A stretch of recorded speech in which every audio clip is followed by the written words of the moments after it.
We know quite a lot about St. Francis of Assisi. We know less about St. Clare, who was his sister in the spirit and who was a great saint in her own right. So I shall read from a vision Jesus gave Maria Valtorta of St. Clare in her convent. The vision was given to Maria Valtorta on August the 12th, 1945. And it's contained in the notebooks of 1945 to 1950.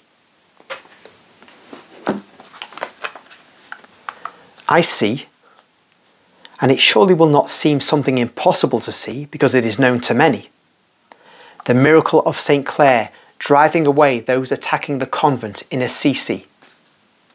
But it is a joy for me to see it, and I'm not concerned about others. I shall describe what I see to you. Quite a poor little convent, low-lying, with a roof sharply sloping down in front, a small cloister crying out the great Franciscan word from each stone, poverty, and dark, short, narrow little corridors onto which the minute cell doors open. The convent resounds like a hive of voices in prayer and moans. And this little convent truly resembles a hive flabbergasted by an invasion. The din of the struggle outside also flows in with a fusion of violent and prayerful voices. I don't know if it is a lay sister who brings the news that the enemy hordes are trying to invade the convent, or some resident of Assisi who warns the poor Clares of the danger. I do know that panic is reaching its peak as they all rush into the cell of the abbess, who is prostrate in prayer near the edge of her couch, and gets up, pale and consumed, but very beautiful and solemn, to receive her terrified daughters. She listens to them and tells them to go down to the choir with due order and faith in the silence of the rule. For nothing, she says, no matter how tremendous it may be, must make us forget the holy rule. And she follows them and goes into the small, unadorned choir, beyond which is the little dark church with a barred door containing only 2 small candles, one in the church and the other in the choir, which peacefully shine before the tabernacle for the souls in the world who remember God too seldom on the one hand, and for the souls belonging to Jesus who see the symbol of themselves in that small perpetual flame.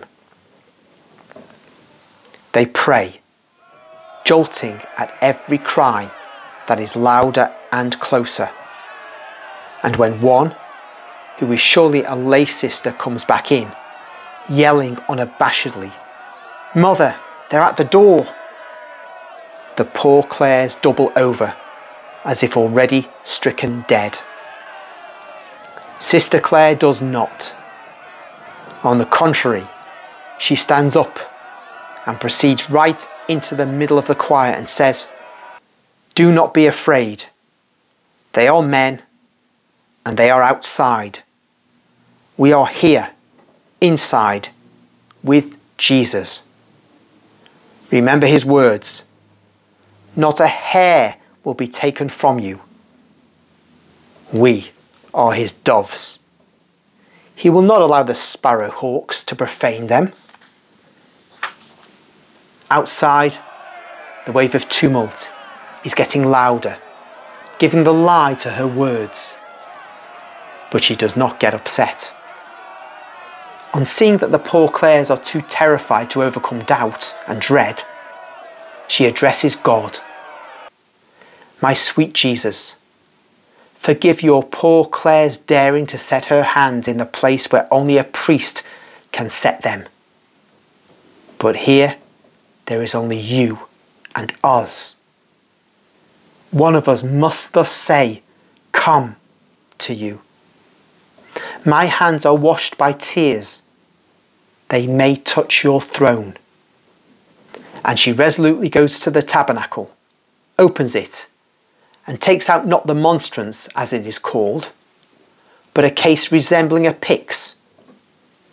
It is not made of precious metal, but ivory or mother of pearl, I think, at least on the outside, insofar as the scanty light enables me to see. She takes it out and holds it as reverently as she would hold the child Jesus. She fearlessly walks down the few steps and proceeds towards the convent door, singing psalms, and the sisters follow her, trembling and subdued. "Open the door, daughter." "But they're outside. Do you hear the cries and blows?" "Open the door, daughter." "But they'll burst in here." "Open the door for the sake of obedience." And Clare, previously gentle and persuasive, takes on an imperious tone which will not tolerate delay. She is the former landowner, accustomed to giving orders, and the great abbess calling for obedience.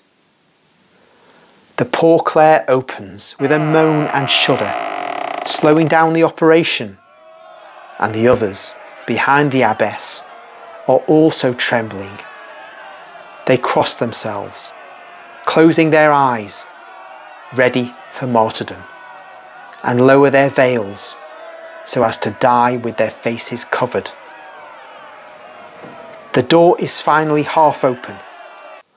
The shouting of those attacking turns into a cry of victory, and ceasing to use their weapons, they plunge towards the opening door on a run. Clare, her face as white as the case she is holding high up as the only veil over her cloistered visage, takes 2, 3, 5 steps beyond the threshold. I do not know if she sees those in front of her, or her land, or her enemies. I don't think so. Her eyes do nothing but adore the Eucharist she's carrying. Tall, very thin, and consumed as she is, as white as a lily, slow in her steps, she looks like an angel or a ghost. To me, she looks like an angel. To the others, she must look like a ghost. Their boldness crumbles, comes to a halt, and on seeing her take another step forward, turns around in disorderly flight. It is then that Clare staggers, and bending over, as if about to fall, hastens to go back in beyond the threshold. They have fled. Blessed be the Lord. Now hold up your mother, so that I can take him back to his altar. Sing, daughters, and hold me up. Your mother is very tired now. Indeed, her face is that of a dying person, as if she'd used up all her strength. But her smile is also very sweet, and her waxen hands are very strong in clasping the case. They go back into the choir, and Clare, singing the Te Deum, places the case in the tabernacle. She then remains lying on her back on the 2 steps of the altar, as if dead, while the poor Clares continue the hymn of thanksgiving. This is what I see, and for me, there is this alone. A few words from St. Clare in her heavenly robe, not as a poor Clare. With this, and she points to the most holy sacrament, everything is overcome. It will be the great strength of paradise and the earth, as long as there are earthly needs. Through the infinite merits of the most holy body annihilated for your sake, we saints in heaven obtain graces for you and through it you obtain victory. May the Eucharistic Lamb be praised. May the Lord give you peace and blessing.